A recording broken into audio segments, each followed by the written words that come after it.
Evangelho, sexta-feira da 30ª semana do Tempo Comum. O Senhor esteja convosco, Ele está no meio de nós. Proclamação do Evangelho de Jesus Cristo segundo São Lucas. Glória a vós, Senhor. Aconteceu que num dia de sábado Jesus foi comer na casa de um dos chefes dos fariseus, e eles o observavam. Diante de Jesus havia um hidrópico. Tomando a palavra, Jesus falou aos mestres da lei e aos fariseus. A lei permite curar em dia de sábado ou não? Mas eles ficaram em silêncio. Então Jesus tomou o homem pela mão, curou e despediu. Depois lhes disse: Se algum de vós tem um filho ou um boi que cai num poço, não o tira logo, mesmo em dia de sábado? E eles não foram capazes de responder a isso. Palavra da salvação. Glória a vós, Senhor. Sexta-feira da 30ª semana do Tempo Comum, hoje memória facultativa de São Martinho de Lima. Em nome do Pai, do Filho e do Espírito Santo. Amém. Queridos irmãos e irmãs, a Santa Liturgia nos entrega a abertura do 14º capítulo do Evangelho de São Lucas. Jesus foi convidado a participar de uma refeição na casa de um dos chefes dos fariseus. E o tema do Evangelho de hoje nos fala sobre a excelência da caridade. Nosso Senhor, em dia de sábado, é recebido na casa desse fariseu que, como mestre da lei, tem o cuidado em observar os mandamentos da lei do Senhor, tem o cuidado em observar tudo aquilo que pede a tradição. Porém, começou a esquecer-se, como a maioria daqueles que naquele período também se ocupavam do ensinamento e da instrução do povo de Deus, a se esquecer da prioridade da caridade. E na sua casa, em dia de sábado, se encontra um homem enfermo, com uma doença que deixa suas marcas com muita evidência. E aquele homem diante de Jesus não passa indiferente, porque o coração do Senhor não é indiferente aos nossos sofrimentos. Como é significativa essa palavra e essa atitude, esse testemunho de Jesus por nós. É um dia de sábado. Falávamos outro dia, quando houve o protesto do chefe da sinagoga a respeito da cura feita pelo Senhor em dia de sábado. Não há o dia em que Deus não tenha predileção por nos curar, prioridade por nos ouvir, disponibilidade para nos assistir. O próprio Senhor irá dizer: pedi e será aberto. Pedi e vos será dado, batei e será aberto. O próprio Senhor nos assegurou essa promessa.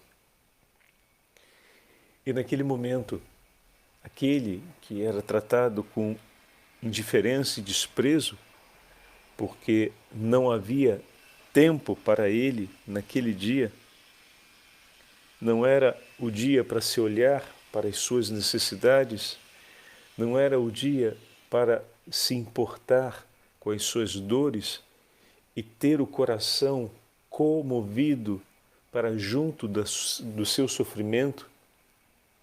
Aquele não passou desapercebido aos olhos de Jesus. Jesus imediatamente, olhando para o homem, toma a palavra e fala aos que estão presentes ali. Queridos irmãos e irmãs, no coração de Jesus, a cura daquele homem já estava escolhida. Ou seja, do momento em que o Senhor o tem diante de si, o Senhor conhece suas dores e suas esperas e decide por ele. Decide por ser em favor dele salvação. Decide de cumprir a resposta tão esperada por aquele que estava ali e não teve condições de pedir a Jesus. É importante observarmos isso. Ele não pediu absolutamente nada ao Senhor naquele momento. Quantas vezes talvez esse homem já tenha ouvido falar de Jesus? Quantas vezes ele deve ter tido no seu coração a satisfação por saber que estaria num jantar junto com Jesus? Mas que pena que aquele jantar, ou que aquele almoço, enfim, aquela refeição, aconteceria num dia de sábado. Puxa vida, se fosse numa terça-feira, mas é num dia de sábado.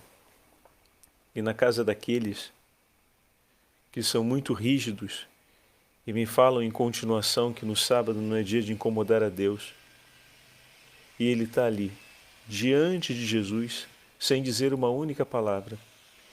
Ele que sabe o quanto o Senhor curou uma multidão de cegos, coxos, que expulsou muitos demônios, que livrou muitas pessoas dos seus sofrimentos, está ali diante de Jesus e permanece calado.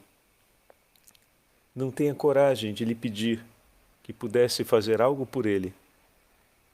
Mas o Senhor, que compreende o que está em nossos corações e vê no secreto dos nossos corações, como ele mesmo vai dizer, compreendeu e ouviu o clamor daquele coração. E é ele que toma a iniciativa de vir até o homem. E naquele momento em que o Senhor já tem a decisão no seu coração de curá-lo, agora, no seu discurso, se orienta a salvar da hipocrisia os seus anfitriãos, aqueles que o convidaram para aquele momento. Jesus não apenas tem a decisão de se importar e de socorrer aquele enfermo, concedendo a ele a graça da cura, mas também não quer ver que a inteira comunidade pereça na ignorância daqueles que devem conduzir a orientação do povo de Deus no caminho da fé e que pereça ainda pela maldade, a dureza e a cegueira do coração desses que foram colocados à frente do povo para orientar o povo no caminho da vida. E desse modo Jesus abre um diálogo com os fariseus para chamá-los à excelência da caridade, para recordá-los a respeito do que o Senhor ensina através dos profetas e da lei.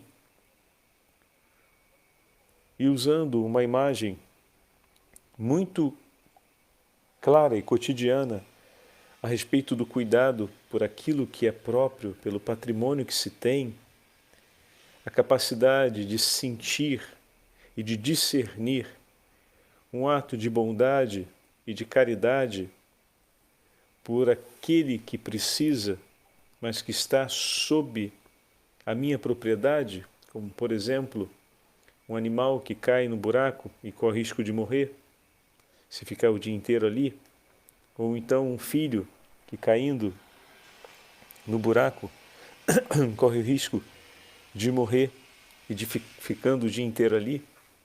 Esse pai se prodigaliza rapidamente a prestar o socorro e a retirar o filho daquela condição e não tem dificuldade em logo entender que a urgência da caridade fala mais alto sobre qualquer outro preceito, pois ele se lança por amor àquele que está em dificuldade. E nesse momento o Senhor então chama a compreensão de que a caridade não é seletiva em Deus. A caridade não é parcial em Deus. E a caridade em Deus não é cronometrada. O Senhor se dispõe com amor, com o mesmo amor e sempre por todos aqueles que esperam no seu nome. E o Senhor é fiel a isso. Mesmo que aquele que confiou no Senhor, no seu momento de fraqueza ou de constrangimento, não encontre forças para suplicar, o Senhor não esquece de sua súplica e vem ao socorro dele. Jesus está vindo em socorro daquele homem, no momento em que aquele homem se vê sob forte constrangimento. Ele que precisa do socorro de Deus está em uma situação que o constrange a pedir esse socorro. Grande virtude e grande valor teria se ele conseguisse aquela coragem de clamar por Jesus na frente de todos. Mas bastou estar diante do Senhor, pois o Senhor conhece o seu coração, a sua história, as suas dores, jamais se esqueceu de suas palavras em suas súplicas de dor. E naquele momento está ali também por ele. E concede o que ele não pediu, mas que trazia como desejo no seu coração. O socorre no momento em que não conseguiu encontrar a força, em que estava se sentindo, de certa forma, constrangido. E ali o Senhor intervém pela sua salvação. Meu irmão e minha irmã, peçamos hoje, nessa primeira sexta-feira do mês, a graça ao Sagrado Coração de Jesus, de termos o nosso coração como o coração do Senhor. Um coração ferido de amor, pronto à caridade, disposto a partir em socorro do irmão e a entregar-se pelo bem do próximo, sem medidas. Dai-nos, Senhor Jesus, um coração semelhante ao vosso.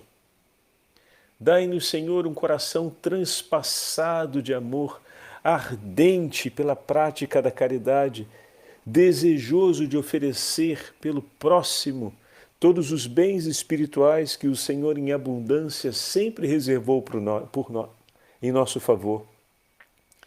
Que nós possamos constantemente suplicar e viver nessa súplica. Dai, Senhor, com abundância o seu amor a todos os homens. Oferece, Senhor, com abundância a sua misericórdia a todos os homens. E toma-me em tuas mãos, para que eu possa ser instrumento da tua caridade em todos os lugares e momentos. Assim viveu São Martinho de Lima, e na homilia de canonização, feita pelo Papa João XXIII, o Santo Padre escreve essas palavras a respeito de São Martinho. São João XXIII, na homilia de canonização de São Martinho, no dia 6 de maio de 1962, escreve essas benditas palavras a respeito desse que é um dos santos da caridade. E nós vamos compreender agora, nas palavras do Papa, como a vida de São Martinho, e isso repetimos com constância, é uma página viva do Evangelho. Martinho, pelo exemplo de sua vida, prova-nos que podemos sim alcançar a salvação e a santidade pelo caminho que Cristo nos mostrou. Quer dizer, em primeiro lugar, o amor a Deus de todo o nosso coração, como nós falamos, no último domingo, na homilia. De toda a nossa alma e com todo o nosso espírito. E em segundo lugar, continua o Papa, o amor ao próximo como a nós mesmos. Convicto de que Cristo Jesus morreu por nós e tomou sobre si nossos pecados em seu corpo no lenho da cruz, concebeu extremado amor por Jesus crucificado. Olha que lindo. É a primeira escolha do coração daquele que se tornou o homem da caridade. A primeira escolha do seu coração foi um amor extremado por Jesus crucificado. E depois pela Santa Eucaristia. São Martinho também amava, já é um filho do 1500, né? Amava intensamente a Santa Eucaristia e tinha uma grande devoção por ela. Mas o amor ao próximo, lembrem aquilo que comentamos no último domingo, né? Se eu não calibro bem o meu coração, que está desorientado pelo pecado, não consigo amar o meu irmão com a medida com a qual sou amado por Deus. Então é preciso um amor extremado por Jesus crucificado para conseguirmos orientar o nosso amor pelo nosso irmão e irmã. Continuando agora o texto do Santo Padre. Ao contemplar seus atrozes sofrimentos, os atrozes sofrimentos de Jesus, São Martinho não podia impedir-se de chorar copiosamente pelas dores de seu Senhor. Amava igualmente, com singular caridade, o augusto sacramento da Santa Eucaristia, em que Jesus, o crucificado, se faz presente no seu verdadeiro corpo e sangue no meio de nós. Com frequência, São Martinho passava horas oculto em adoração diante do tabernáculo e desejava recebê-lo sempre que se lhe oferecia a oportunidade. Por fim, São Martinho, obediente ao máximo à exortação do Divino Mestre, alimentava a maior caridade para com seus irmãos, brotada da fé inquebrantável e da humildade de sua oração, especialmente escondido aos pés do tabernáculo. Amava também os homens, aos quais sinceramente estimava como filhos de Deus e seus irmãos. Ou melhor, amava-os mais do que a si mesmo, devemos dizer, uma vez que em sua humildade a todos julgava mais justos e melhores do que a si próprio. Desculpava os defeitos alheios, constantemente perdoava até mesmo as mais duras injúrias que sofria, persuadido como estava de ser digno de muito maior castigo por seus próprios pecados. Com a maior diligência e amor, tentava levar os desviados ao bom caminho, ao caminho da conversão. Benignamente assistia aos doentes que lhe eram confiados, dava aos indigentes alimento, roupas, medicamentos e tudo que estivesse ao seu alcance. Auxiliava com toda a ajuda e solicitude a seu alcance também os lavradores, bem como os negros e mestiços que naquele tempo eram tão desprezados como escravos, de tal forma que começou a ser chamado pelo povo de Martinho da Caridade, Martinho do Amor. Este santo homem, que por palavras, exemplo e virtude, atraiu tantos para a religião, também hoje tem poder de elevar maravilhosamente nossos espíritos às realidades celestes. Nem todos, infelizmente, entendem como seria de desejar esses bens superiores. Nem todos ainda os respeitam. Bem, ao contrário, muitos propensos aos prazeres do vício desdenham ou aborrecem-nos, ou mesmo desprezam-nos totalmente e desprezam aquilo que vem de Deus. Queira o exemplo de São Martinho a muitos ensinar com segurança como é bom e suave seguir as pegadas de Jesus Cristo, obedecer aos seus divinos mandamentos e viver como Ele, pois nisso se concretiza a verdadeira caridade segundo o coração de Deus. O Senhor esteja convosco, Ele está no meio de nós. Pela intercessão de São João 23, pela intercessão de São Martinho de Lima e pela intercessão da Beatíssima Virgem Maria, Mãe da Caridade, que constantemente intercede ao Sagrado Coração de Jesus por nós, desça sobre todos nós a bênção do Deus Onipotente, Pai, Filho e Espírito Santo. Amém.